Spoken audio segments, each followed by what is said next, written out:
Hello, my name is William, the Avid reader. Today I'm reviewing Capitalism, the Unknown Ideal, written by Ayn Rand in 1966, mainly. So, most of the chapters here, the essays or speeches, are from Ayn Rand, but there are also a handful from some other authors, some other objectivists. So, you've got 3 articles from Alan Greenspan. You've got 2 from Nathaniel Branden, and you've got 1 from Robert Hessen. Capitalism, the Unknown Ideal is interestingly not an economics book. Now I thought, how can you write about capitalism without bringing up economics really at all? But she does that, somehow. What is this book about? She makes the moral case for capitalism, and it's based on freedom. So in the introduction, she recommends you to read first the 2 appendixes. And the first appendixes talk about man's rights. So capitalism is innate in individual rights. It's the only system that can promote individual rights, she argues. Now I would agree mostly with that, but there are some exceptions, I would say. And the nature of government, she says, in the next appendix, is that government has only the role of protecting against foreign invaders with the military, protecting against criminals with the police, and then settling disputes in the courts. So that's the only roles of government. So there are 2 parts in this book. Mainly you've got theory and history, where she discusses the past of how capitalism has been attacked. And then you've got current state, which is the present, and this is written in the 60s, so keep in mind that. Part 1, theory and history. So the first chapter is, what is capitalism? Capitalism is a system based without coercion, based on free will, based on reason, and on individual rights. The second essay, she discusses the roots of war. So the roots of war for her are collectivism. You cannot justify attacking other countries based on individuals' rights, according to her. And according to collectivism, if man's life isn't worth anything, then you can sacrifice it. So if you can use coercion at home, you can use it abroad. So that's how war is started, according to her. And she says that pacifists are innately contradictory because they believe that you can use coercion at home, but not abroad. So it's fine for the US government to oppress its own citizens, to use force against them, but it's not okay to use force against the Soviet Union that oppressed its own citizens. The next chapter is about America's persecuted minority, big business. So according to Ayn Rand, businesses are the reason that countries develop so quickly, they evolve so much, and they give the jobs to everyone. But collectivists go after big business, and in the mixed economy, when problems are caused by the government, they're blamed on big business, although big business is the reason for success, moderately. The next chapter, and this is by Alan Greenspan, it's on Antitrust. So Antitrust basically is an arbitrary system of laws in the United States, according to him, because the laws are inherently contradictory. The rules, the regulations, it is impossible for a business to comply with them, so they will be persecuted one day or another. According to antitrust laws, it makes you a criminal as a businessman no matter what. If you higher prices, that's unfair, you're charging prices too high towards people. If you lower their prices, that's unfair competition. And if you keep them the same, that's stagnation. So they're inherently evil antitrust laws. So the next chapter is on common fallacies about capitalism, and it's by Nathaniel Branden. And some of the fallacies are, for example, on monopolies. So according to him, when people talk about monopolies, what they're talking about is coercive monopoly. And the coercive monopoly cannot exist in a free market. It can only exist because of special government privileges. Because it is pretty much impossible for a monopoly to stay afloat long term without the help of government, because competition will sweep them away. And if a monopoly is able to offer services to customers that are so good that they become a monopoly, then according to these authors, they deserve it. Then there's a fallacy about the depressions. And depressions, according to Brandon, are not caused by the free market or big business, as collectivists argue, but because of the government. So in a mixed economy, according to Objectivists, which is the ideology of Ayn Rand, all problems pretty much long-term are caused by the government, but then are blamed on big business. So the free market element is the thing that saves kind of things, but the government element, which keeps growing, is a parasite on the system. Then there's discussions of unions, and that's similar to a monopoly, because there's not that much of a difference, according to these authors, between big labor and big business protected by government. In reality, when you see opposing sides, it's not a class conflict between big business and labor. It's instead between the coercive monopolies of big business and of labor unions, along with the government, against the small businesses or the businesses that are competing on a fair game, that are not cheating. Then there's the thing on educations, and they argue that education is such an important thing that why would you leave it in the hands of government, which will indoctrinate you with mandatory school curriculum? Isn't it better for parents to be able to decide for your children? Then Nathaniel Brandon makes clear what inheritance is, because when you inherit something, it is the person who gave his inheritance away who has the right to decide what he does with his own money, not the person who got the inheritance. He has no right to it. But if the person who gave the money away decides that he has one, then it's okay.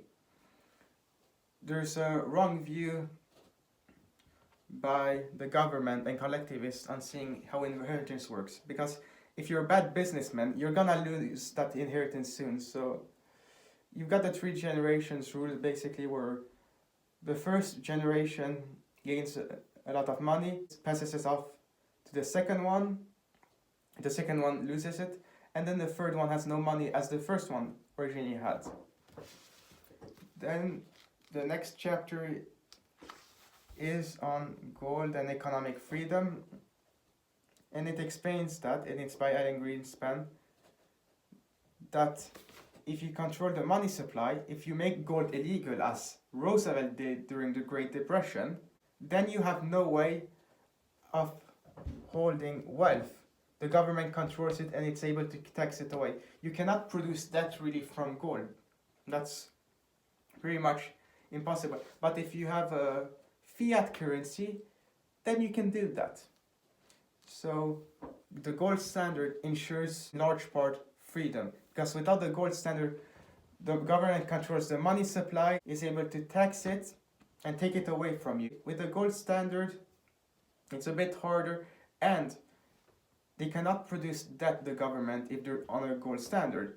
They can not borrow things, because with fiat, you can just print more money and cause inflation and devalue your money.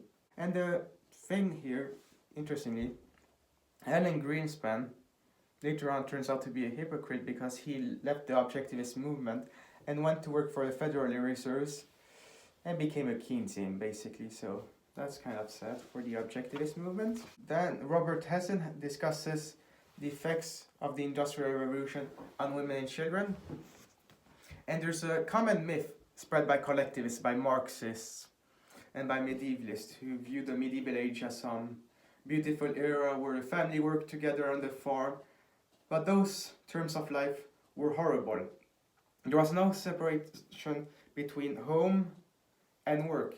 But when the industrialists come along and you start working in industries, first of all, the jobs for children weren't that hard. Meanwhile, previously they worked on cleaning roofs, which was a very dangerous job. And women were able to enter the workforce and grow wealth. And they had nothing better to do, basically. So the industrialists unlocked the potential of the family.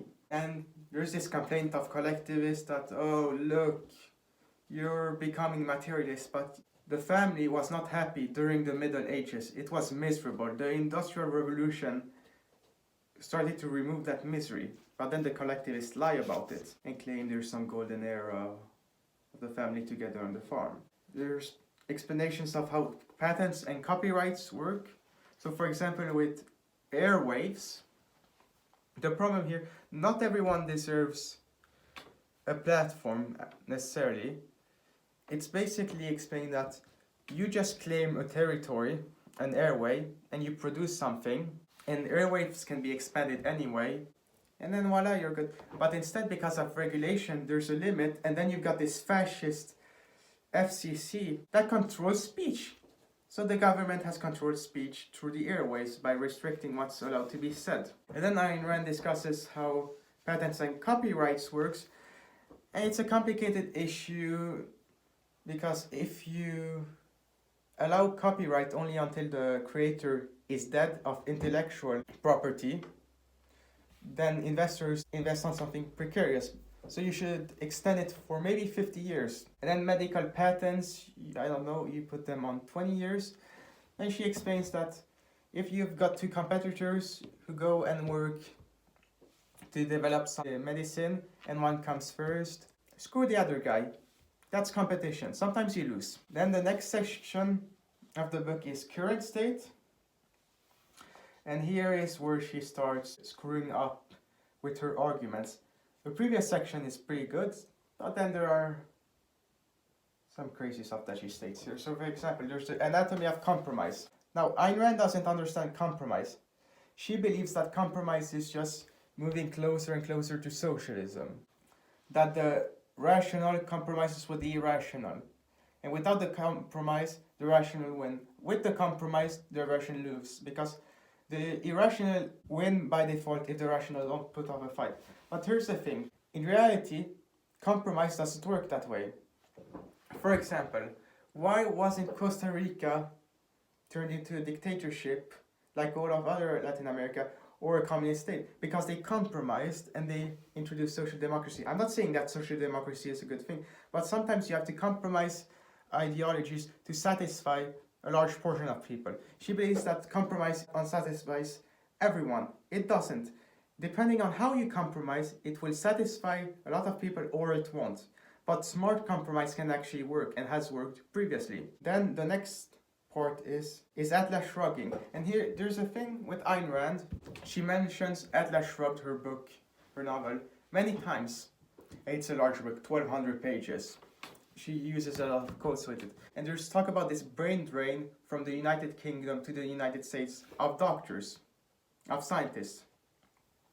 And how the United Kingdom views scientists' work as their duty to the nation. But because they are self-interested, they move away to the United States, which has a semi-free system of healthcare, which gives them an incentive to produce.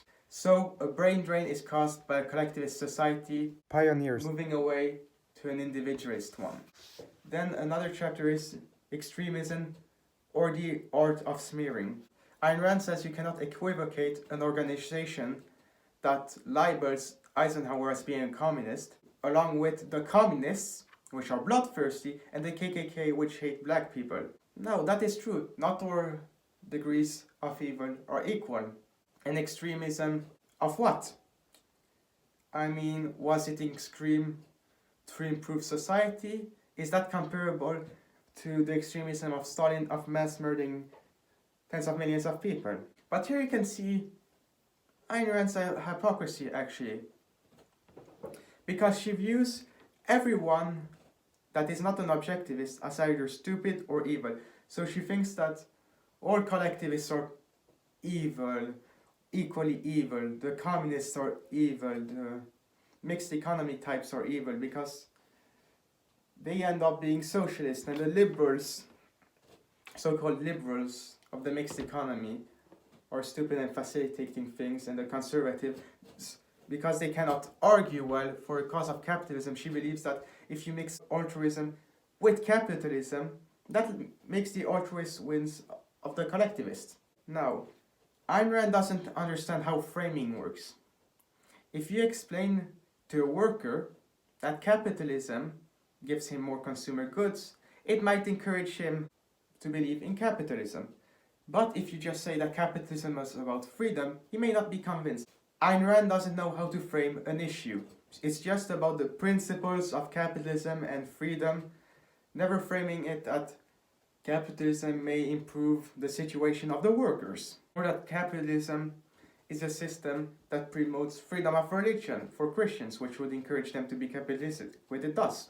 Another chapter is where she talks about the student rebellion in the universities in the 1960s and how these were unjustified, with communists cashing in and profiting from it. And the universities most effective were the so-called tolerant liberal ones, the principled ones that put their foot down, crushed the student movement, that make no sense. And here she distinguishes freedom of speech and freedom of action. If you're occupying private property, that is a violation of the other person's rights. And here she explains how the collectivist views force and violence.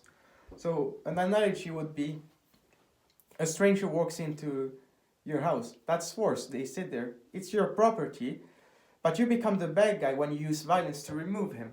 The collectivists have created a trap where they come to your house, and if you don't resist, they go on because they've taken over. If you remove them, you're violent, so they're victims now. Then there's a chapter by Nathaniel Brandon on how alienation works.